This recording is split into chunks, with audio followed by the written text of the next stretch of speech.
That was what my life was like. You're probably wondering how I got here. Well, it all started on one snowy afternoon. Alright. This is gonna be fun. Let's see. So, this will be the first time I'll be playing this game all the way through. My name is Jqilin Gaming, and this is Katawa Shoujo.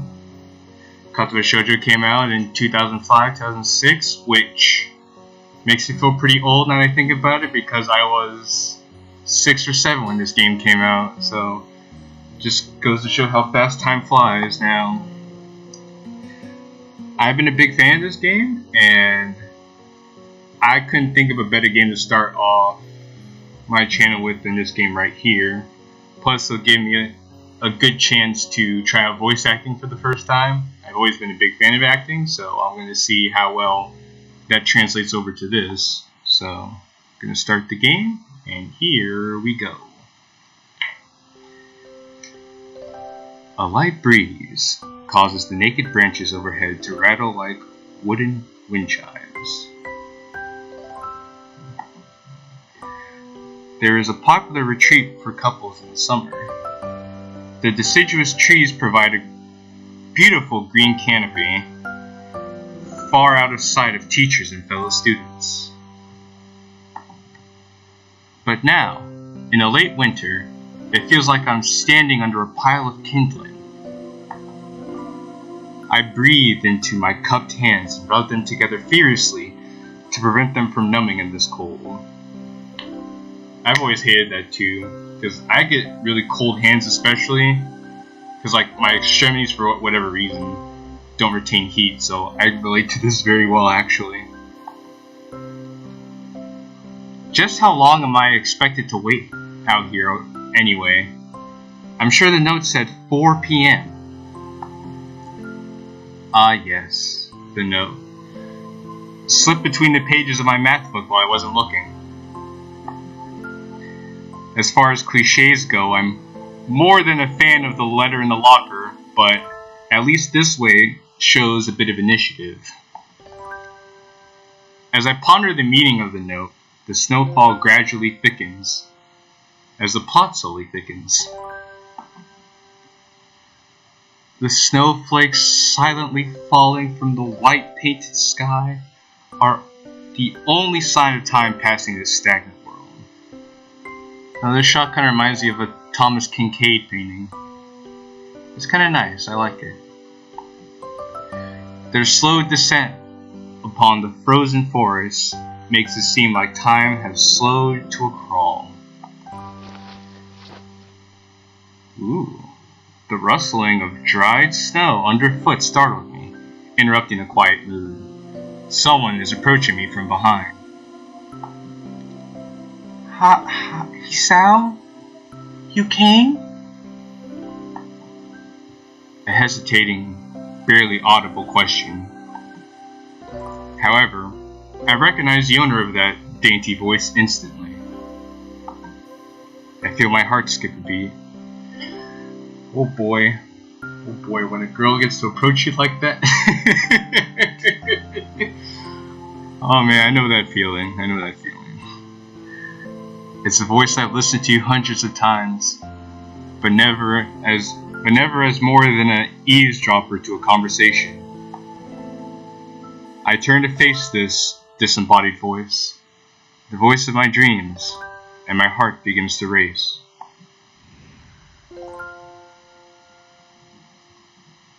Alright, here we go everybody, let's get ready to rumble! Ivanako, I got a letter telling me to wait here. Was it yours? It's like, damn it! I spent all afternoon trying to come up with a good line, and that was the result. Yep, been there too. Pathetic. Yes. I asked a friend to give you that note. I'm so glad you got it. A shy, joyous smile that makes me so tense I couldn't move a single muscle even if I tried. almost as if I'm slowly becoming paralyzed. Ooh. My heart is pounding now, as if it were trying to burst out of my chest and claim this girl for itself. Hey, Hart, this is my girl. Go get your own girl, Mr. Hart. So, here we are, out in the cold. Once again, the wind stirs in the branches.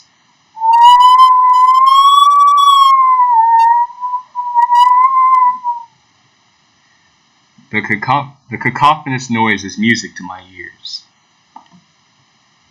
Iwanako flinches ever so softly against the gust of wind. As time passes, she rights herself, as if supported by some new confidence. Her eyes lock with mine, and she lazily twirls her long, dark hair around her fingers. Like, fun fact, women do that. It's a sign that they're trying to get comfortable when they're nervous. All the while, the anxious beating of my heart grows louder, almost as if I'm about to have a heart attack from all this tension.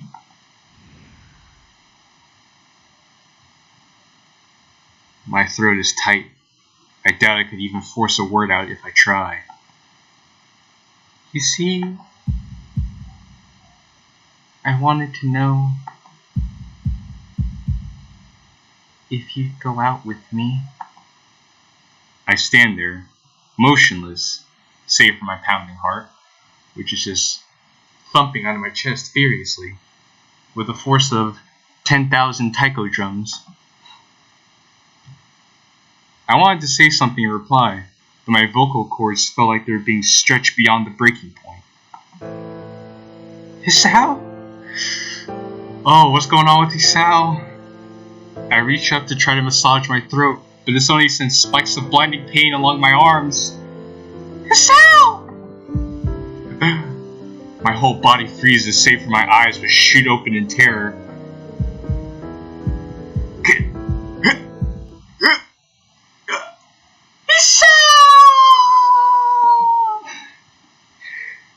The beating in my chest suddenly stops, and I go weak at the knees. The world around me, the canopy of bare branches, the dull winter sky, Iwanako running towards me, these all fade to black. As you see, my world was painted black. The last things I remember before slipping away are the sounds of Iwanako screaming for help and the incessant clatter of the branches above. I see my Iwanako slipping away.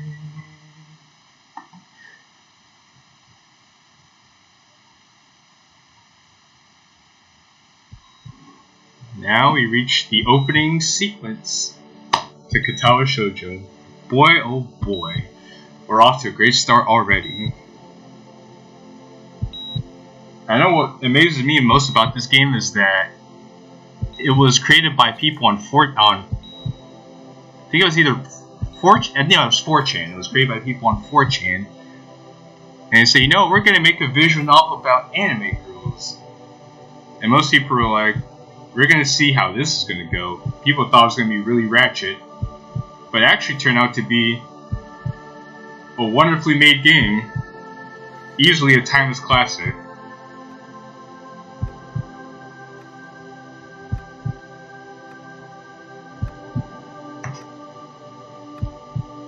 Alright, well.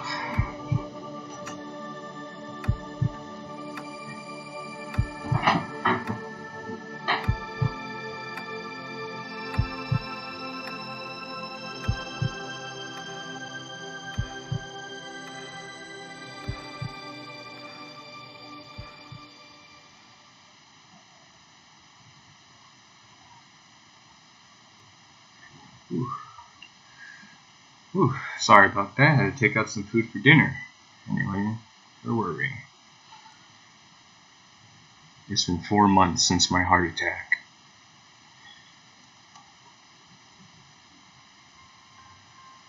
In that whole time, I could probably count the times I've left this hospital room unsupervised on one hand. 4 months is a pretty long time when you're left alone with your thoughts, so I've had plenty of time to come to terms with my situation. Arrhythmia. A strange word. A foreign alien. One that you don't want to be in the same room with. A rare condition.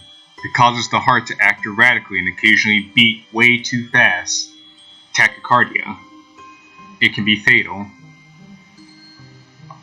One thing must be really unfortunate is to be struck with a life-changing illness so young, at such a young age in your life, where it's granted you have enough time to recover from it, but because you have enough time to cope with it and to think about living with it, that you're like, oh well, you just get used to it. But still, when you're not at the maturity point to be able to tackle such a thing right away, it can be utterly devastating to you. So I really feel for the guy in this case. Apparently, I've had it for a long time. They said it was a miracle that I was able to go on so long without anything happening. Is that really a miracle? I guess it was supposed to make me feel better, more appreciative of my life. It really didn't do anything to cheer me up. My parents, I think, were hit harder by the news than I was. They practically had 2 hemorrhages apiece. Good thing they were already in the hospital. I had already a full day by then to digest everything. To them, it was all fresh. They were even willing to sell our house in order to pay for a cure. Of course, there isn't a cure. Because of the late discovery of this condition, I've had to stay in the hospital to recuperate from the treatments. When I was first admitted, it felt as if I was missing. For about a week, my room in the ward was full of flowers, balloons, and cards.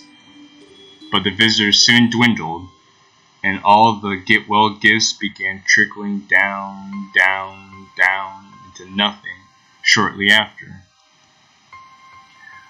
I realized that the only reason I've gotten so many cards and flowers was because sending me their sympathy had turned into a class project. It's not because they cared, it's because they wanted a grade. Am I a joke to you? Maybe some people were genuinely concerned, but I doubt it. Even in the beginning, I barely had visitors. By the end of the first month, only my parents came by on a regular basis. Even Akka was the last to stop visiting. After 6 weeks, I never saw her again. We never had that much to talk about when she visited anyway. We didn't touch the subject that was between us on that snowy day ever again. The hospital? It's not really a place I like to live in. The doctors and nurses feel so impersonal and faceless.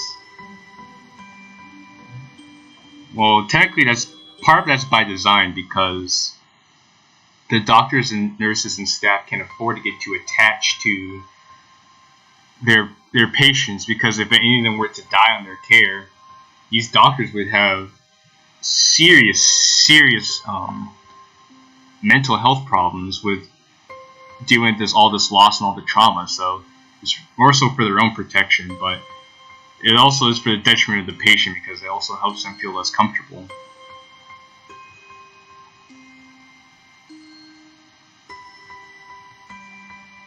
I guess it's because they're in a hurry and they have a million other patients waiting for them, but it makes you feel uncomfortable. Or that too, that also makes sense.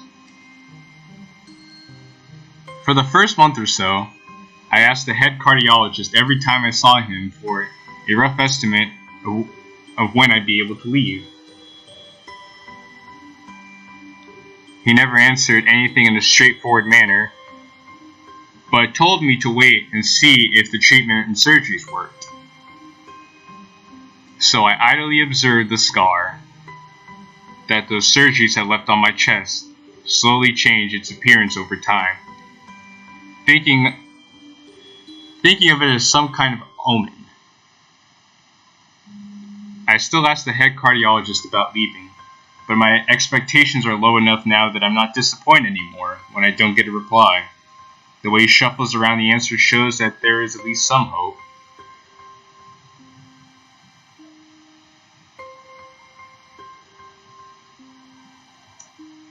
At some point, I stopped watching TV. I don't know why, I just did. It's because there's nothing good on TV anymore. Maybe it was the wrong kind of escapism from my situation.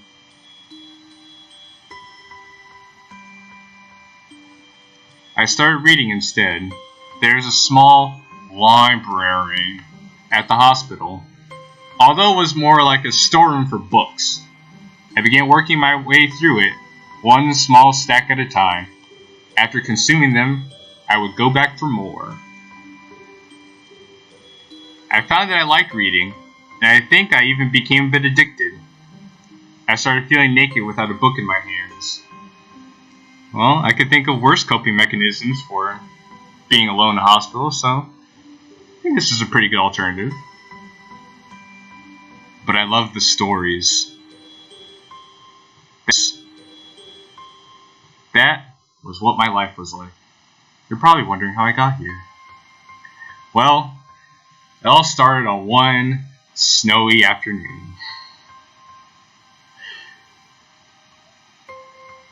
The days became increasingly harder to distinguish from each other, differing only by the book I was reading and the weather outside. It felt like time blurred into some kind of gooey mass I was trapped inside, instead of moving within. A week could go by without me really noticing it. Sometimes I paused in realization that I didn't know what day of the week it was. But other times, all the things that surrounded me would painfully crash into my consciousness. Like through the barrier of nonchalance I have set up for myself. I mean, I appreciate the fact that he's coping with this the best way he can, because this is honestly one of the most depressing situations I could ever think of. I mean, I've been to a hospital once before. I mean, not for this long a period of time, but it can be pretty depressing being such a sterile, impersonal environment. Ugh. The pages of my books would start to feel sharp and burning hot, and the heaviness in my chest would become so hard to bear that I would have to put the book aside and just lay down for a while, looking at the ceiling as if I was about to cry. But that happened only rarely. My heart is as cold as the ice that drips from the sky outside my window. And I couldn't even cry.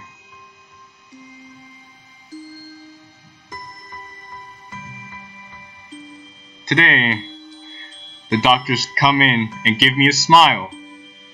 He seems excited, but not very. It's like he's trying to make an effort to make me happy, on my behalf.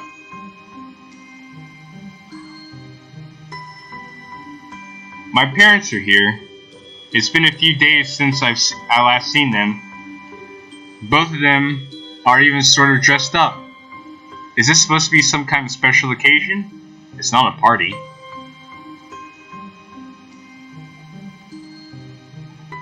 There's this ritual the head cardiologist has. He takes his time, sort of sorting his papers, and then settling them aside as if to make a point of the pointlessness of what he just did. We all have those little nervous tics that we do. Then he casually sits on the edge of the bed next to mine. He looks at me in the eyes for a moment.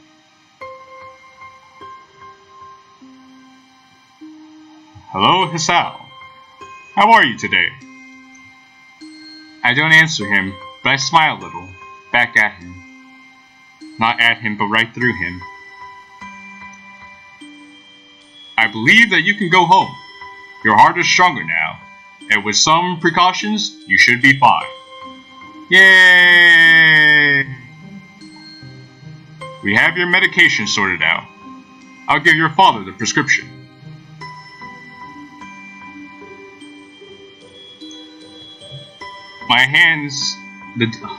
The doctor hands a sheet of paper to my dad. His expression turns wooden as he reads it quickly. Let's see. Alright, well, I'm going to end this episode here. So, thank you, everybody, for taking the time to ride with me through this. And I hope to see you all again for the next episode. Ciao for now.